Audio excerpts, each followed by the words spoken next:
Can you daily drive a C7 Corvette? After 20,000 miles and about 6 or 7 months on my C7 Corvette, I'm here to say you can, and here are my top 7 tips for daily driving a C7 Corvette. This first thing is kind of a big safety thing. With the C7 ditching the panoramic window like they've had pretty much since the C4, there's actually some pretty poor rear visibility out of this car. This tiny window doesn't do very much, so this ends up being a huge blind spot. What I did was, driving on the highway, I waited until I couldn't see a car out the window and positioned the mirror to where I see that car as soon as they enter my blind spot. I'm typically a pretty good driver. I've never had any crashes, but my first week in the C7, I did have a few close calls where I really could not see someone in my blind spot. Now this only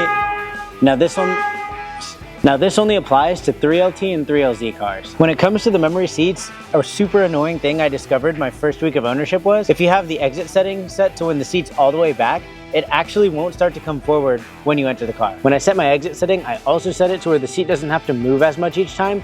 We have to be mindful that some of these motors are approaching 10 years old or more, so we don't want to be beating them up and wearing stuff out. Also, in the spirit of being easy on these cars, there's a lot of leather on the interior and in the seats. Covering up that dash with a good sunshade is key to protecting the longevity of these cars. I've seen a lot of horror stories of people having the dashes peel or crack. I personally use a cover craft shade. It covers the whole dash and it's super easy to store in the trunk. And to take this one step further, you can also get your windows tinted and use a leather cleaner and conditioner every time you wash the car. I personally use Griot's leather conditioner, and speaking of Griot's, they also make one of the best wheel cleaners. If you've got a Z51, a Grand Sport, or a Z06, you're gonna see a lot of brake dust, and that cleaner, you spray it on, wait for it to foam up, rinse it off, almost brand new. Also, just be aware that this isn't really an issue, it's just a side effect of having drilled or slotted rotors. When the pads make contact with that rotor, it almost acts like a cheese grater and just shreds that pad. Now that you got your Vette looking good, let's hop inside and talk about some of the differences you get with the 3LT and 3LZ packages. So the biggest difference with the 3LT when it comes to the driving experience for me was the sub in the back. When it comes to cranking the tunes, this makes a big difference. Although I will say that when you've got a lot of stuff in the trunk, it does kind of muffle the sound. So if you're out for a joyride,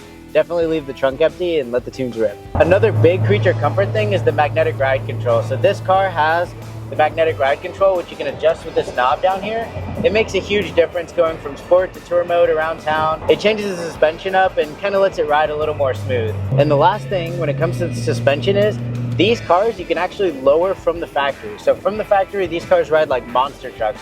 I honestly hate the wheel gap. Lowering them on the factory bolts means that you can adjust the height of the car without getting aftermarket parts. It also makes the car drive quite a bit better. It makes the rear end up a little higher than the front, which shifts the grip up front and actually makes the car a little more tail happy. In my opinion, this is how they should have come from the factory, and I definitely did that to mine. Let us know in the comments if you want to see a video on how to do this to your Corvette. Thanks for watching. We're here in this C7, and let's let it rip, Tater Chip.